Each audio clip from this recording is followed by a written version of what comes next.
देखिए, अगर दो शरीर रगड़ खा रहे हैं तो सिर्फ चमड़ी छूती है, ठीक है। मैं लोगों के साथ उस तरह के रिश्ते रखता हूँ जिनमें मेरी जीवन ऊर्जा उनकी जीवन ऊर्जा के साथ स्पंदित होती है। जिन पौधों में बहुत जल्दी फल आ जाते हैं वे कभी भरे पूरे पेड़ नहीं बन पाते।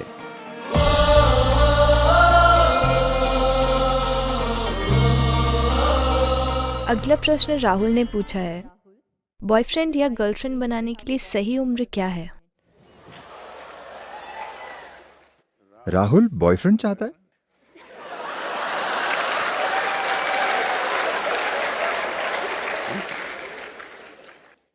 It's legal. ये कानूनी है।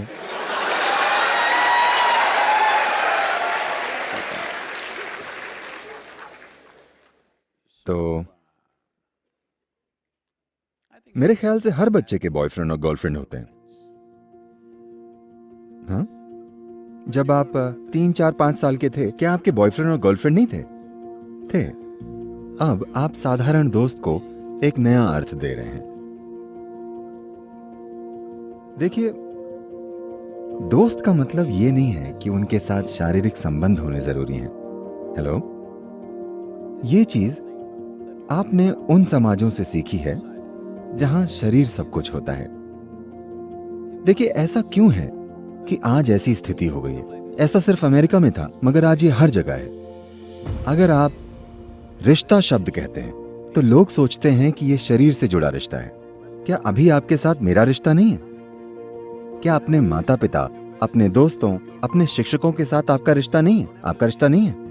हेलो, हाँ, मगर आप कह नहीं सकते। अगर आप कहेंगे मेरा अपने टीचर से रिश्ता है, वे सोचेंगे ओह तुम अपने टीचर के साथ कुछ हैंकी पैंकी कर रहे हो। आप ऐसे क्यों बन गए हैं? देखिए, समस्या सिर्फ ये है, आपके हार्मोन्स ने आपकी समझदारी चुरा ली है। अगर मैं कहूं आप मेरी दोस्त हो तो मतलब क्या मुझे आपके शरीर से खेलना जरूरी है? क्या ये जरूरी है? हेलो, क्या हम दोस्त नहीं हो सकते? आप गर्ल हैं और मेरी फ्रेंड हैं, पर मैं ये कह नहीं सकता कि आप मेरी गर्लफ्रेंड हैं क्योंकि उसे गलत समझा जाएगा। ऐसा इसलिए हुआ है क्योंकि हम शारीरिक आधार वाले संबंधों को बहुत अधिक महत्व दे रहे हैं। आपको समझना चाहिए कि शारीरिक संबंधों से गहरे संबंध भी होते हैं। You can hold such profound relationships with people without your body being involved in it. आप शरीर से जुड़े बिना लोगों के साथ बहुत गहरे रिश्ते निभा सकते हैं। संभव है कि नहीं? तो किसी के लिए शरीर पर आधारित संबंध बनाना जरूरी हो सकता है, वो ठीक है, वो उनकी मर्जी है, लेकिन ये सीमित रूप में ही संभव है। मगर दोस्ती और रिश्ते बहुत से लोगों के साथ कई स्तरों पर संभव है। संभव है या नहीं? आप एक साथ हजारों लोगों के साथ गहरे रिश्ते रख सकते हैं। मेरे बहुत गहरे रिश्ते हैं। जिस तरह मैं अभी यहां बैठा हूं, मैं इसे आपके साथ एक गहरा रिश्ता मानता हूं। लेकिन अगर मैंने रिश्ता शब्द इस्तेमाल किया तो लोग सोचेंगे कि दो शरीर रगड़ खा रहे होंगे। देखिए, अगर दो शरीर रगड़ खा रहे हैं तो सिर्फ चमड़ी छूती है, ठीक है। चमड़ी आपकी सबसे बाहरी परत है। वो रिश्ता गहरा कैसे हुआ? मैं उसे गहरा नहीं मानता।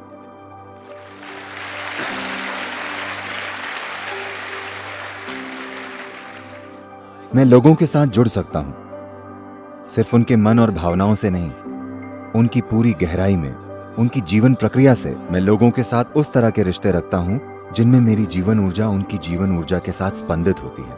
वो रिश्ता गहरा है, वो वाकई गहरा है। शरीर का रगड़ना ठीक है, जीवन के एक चरण में वो एक जरूरत हो सकती है, ठीक है।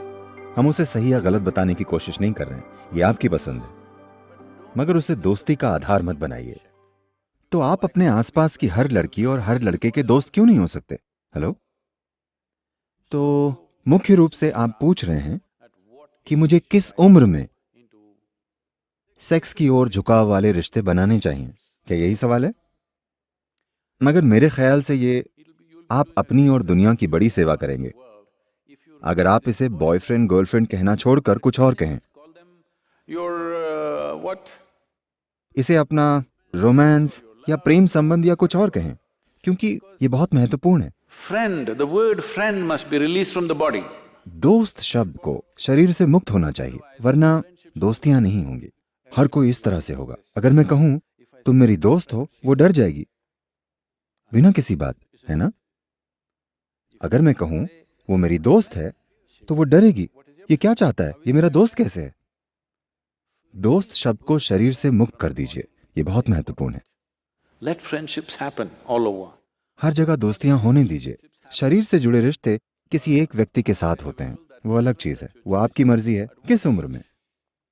देखिए, जब आप पढ़ रहे होते हैं, अगर आप जीवन के इस चरण में इन साधनों को अपने हाथ में नहीं लेंगे, मेरी बात मानिए, आपका ही शरीर, आपका ही मन जीवन भर कई तरीकों से आपको ही धोखा देगा। आप उन पर सवार नहीं होंगे, वे आप पे सवार होंगे। ऐसा नहीं होना चाहिए। अपने जीवन के इस चरण में मुख्य रूप से ध्यान इस पर होना चाहिए कि अपने भीतर सबसे ऊंची जगह तक खुद को कैसे ले जाएं। जीने की जल्दबाजी में न रहें। जीना कुछ समय बाद होगा। अगर आप बहुत जल्दी जीते हैं तो आप बहुत अच्छे से नहीं जी पाएंगे। बहुत जल्दबाजी में जीने की कोशिश मत कीजिए। मैं कोई नैतिकतावादी नहीं हूं कि आपको ये बताऊं कि ये करो वो मत करो। अगर कोई ऐसी जरूरत से मजबूर है तो वो कर सकता है, मगर सभी को ये चलन बनाने की जरूरत नहीं है कि अगर आप कॉलेज में हैं तो किसी के साथ शरीर से जुड़ा संबंध बनाना जरूरी है। ऐसी कोई मजबूरी नहीं है, ऐसा कोई नियम नहीं है कि ऐसा होना ही चाहिए। One can grow. व्यक्ति इससे आगे बढ़ सकता है, मैंने ये पहले भी बताया है, मगर मुझे आपको बताना चाहिए। आम के किसानों के बीच एक रिवाज है, पूरे भारत में ये प्रसिद्ध है। अगर आप आम का पौधा लगाते हैं तो 12-14 महीनों में मौसम आने पर उसमें फूल आ जाएंगे। आम का किसान बड़ी मेहनत से हर फूल को पौधे से तोड़ता है, क्योंकि अगर आप उसे बढ़ने देंगे तो उसमें फल आ जाएंगे। इस नन्हे पौधे में 1-2 फल आएंगे। जिन पौधों में 3 से 4 साल तक फल नहीं आने दिए जाते, वे भरे पूरे पेड़ बनते हैं और उसमें ढेर सारे फल आते हैं। जिन पौधों में बहुत जल्दी फल आ जाते हैं, वे कभी भरे पूरे पेड़ नहीं बन पाते। तो एक आम के किसान में ये बुद्धि होती है, वो हर फूल को तोड़ता रहता है। इसी तरह इंसान को भी जीने की हड़बड़ी में नहीं होना चाहिए। महत्वपूर्ण यह है कि जीने की कोशिश करने से पहले आप इतनी ऊंची जगह पर हों कि जीवन आपके लिए अच्छे से चले। अगर आप जल्दी जीने लगते हैं तो ये जीवन आपके लिए एक मुश्किल काम हो सकता है और कल बहुत सी उथल पुथल होगी। देखिए, अगर आप पश्चिमी विश्वविद्यालयों में जाएं, इसी सप्ताह मैं रॉस बिजनेस स्कूल में था। मैं रॉस बिजनेस स्कूल फिर हार्वर्ड बिजनेस स्कूल में था। और अगर आप वहां देखें, मुझे नहीं पता कि प्रतिशत क्या है, मगर लोग मुझे बताते हैं, या अगर आप सिर्फ इधर उधर देखें तो आप देखेंगे कि वहां अधिकांश चेहरे भारतीय, चीनी, And like this. सिर्फ 40% के करीब कॉकेशियन नस्ल या अमेरिकी श्वेत होते हैं। हालांकि बहुसंख्यक जनसंख्या उनकी है।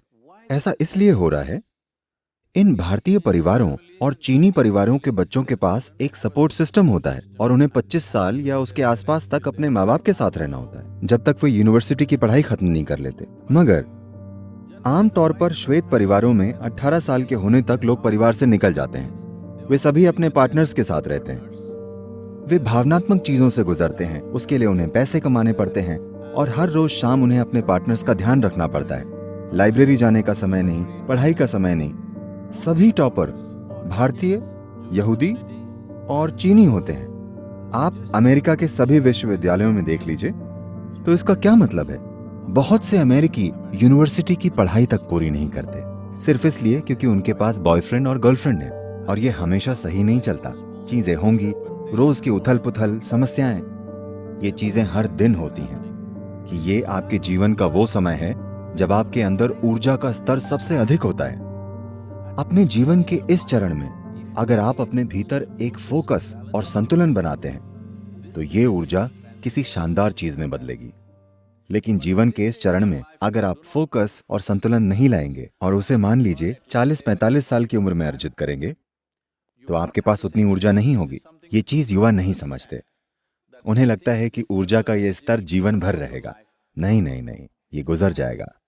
ये बस अधिक से अधिक 8 से 12 से 15 साल का सवाल है। 14 से 30 साल की उम्र के होने तक ऊर्जा बढ़ती है।